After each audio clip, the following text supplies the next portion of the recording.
जय श्री कृष्ण। तत्र तं बुद्धिसंयोगं लभते पूर्वदेहिकं यत् ते च ततो भूयः संसिद्धो कुरु नंदन। अध्याय 6 श्लोक 43। व्याख्या।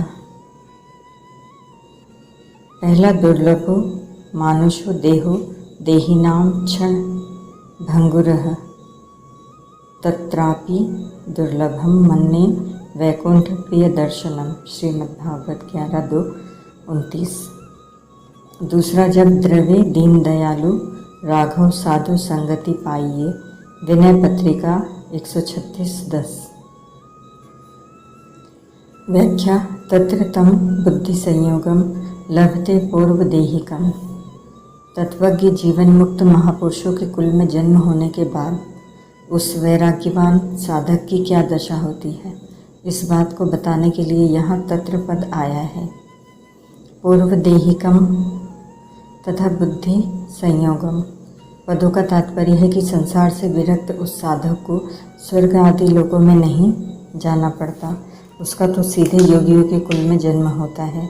वहाँ उसको अनायास ही पूर्व जन्म की साधन सामग्री मिल जाती है। जैसे किसी को रास्ते पर चलते चलते नींद आने लगी और वह वहीं किनारे पर सो गया।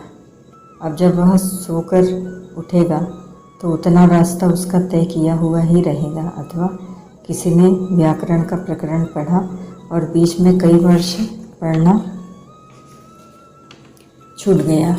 जब वह फिर से पढ़ने लगता है तो उसका पहले पढ़ा हुआ प्रकरण बहुत जल्दी तैयार हो जाता है, याद हो जाता है। ऐसे ही पूर्व जन्म में उसका जितना साधन हो चुका है, जितने अच्छे संस्कार पड़ चुके हैं, वे सभी इस जन्म में प्राप्त हो जाते हैं, जागृत हो जाते हैं। यतते च ततो भूयः संसिद्धो। एक तो वहाँ उसको पूर्व जन्मकृत बुद्धि संयोग मिल जाता है और वहाँ का संग अच्छा होने से साधन की अच्छी बातें मिल जाती हैं, साधन की युक्तियाँ मिल जाती हैं। ज्यों ज्यों नई युक्तियाँ मिलती है त्यों त्यों उसका साधन में उत्साह बढ़ता है। इस तरह वह सिद्धि के लिए विशेष तत्परता से यत्न करता है। अगर इस प्रकरण का अर्थ ऐसा लिया जाए कि ये दोनों ही प्रकार के योग भ्रष्ट पहले स्वर्गादि लोकों में जाते हैं, उनमें से जिसमें भोगों की वासना रहती है वह तो शुद्ध श्रीमानों के घर में जन्म लेता है, और जिसमें भोगों की वासना नहीं है वह योगियों के कुल में जन्म लेता है, तो प्रकरण के पदों पर विचार करने से यह बात ठीक नहीं बैठती। कारण कि ऐसा अर्थ लेने से योगियों के कुल में जन्म लेने वालों को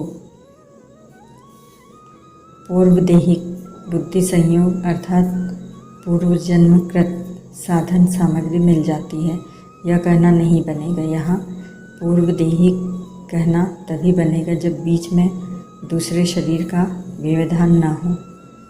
अगर ऐसा माने कि स्वर्ग आदि लोकों में जाकर फिर वह योगियों के कुल में जन्म लेता है तो उसको पूर्वाभ्यास कह सकते हैं। ऐसा कि श्रीमानों के घर जन्म लेने वाले योग भ्रष्ट के लिए आगे के श्लोक में कहा है, पर पूर्वदेहिक नहीं कह सकते। कारण कि उसमें स्वर्ग आदि का व्यवधान पड़ जाएगा और स्वर्गादि लोगों के देह को पूर्वदेहिक बुद्धि संयोग नहीं कह सकते, क्योंकि उन लोगों में भोग सामग्री की बहुलता होने से वह साधन बनने का प्रश्न ही नहीं है। अतः वे दोनों योग भ्रष्ट स्वर्ग आदि में जाकर आते हैं, यह कहना प्रकरण के अनुसार ठीक नहीं बैठता। दूसरी बात, जिसमें भोगों की वासना है उसका तो स्वर्ग आदि में जाना ठीक है, परंतु जिसमें भोगों की वासना नहीं है और जो अंत समय में किसी कारणवश साधन से विचलित हो गया है, ऐसे साधक को स्वर्ग आदि में भेजना तो उसको दंड देना है, जो कि सर्वथा अनुचित है। परिशिष्ट भाव। परमार्थिक उन्नति स्व की है और सांसारिक उन्नति पर की है, इसलिए सांसारिक पूंजी तो नष्ट हो जाती है, पर परमार्थिक पूंजी साधन योग भ्रष्ट होने पर भी नष्ट नहीं होती। परमार्थिक उन्नति ढक सकती है पर मिटती नहीं और समय पाकर प्रकट हो जाती है। पूर्व जन्म में किए साधन के जो संस्कार बुद्धि में बैठे हुए हैं उनको यहाँ बुद्धि संयोग कहा गया है। ओम तत्सत।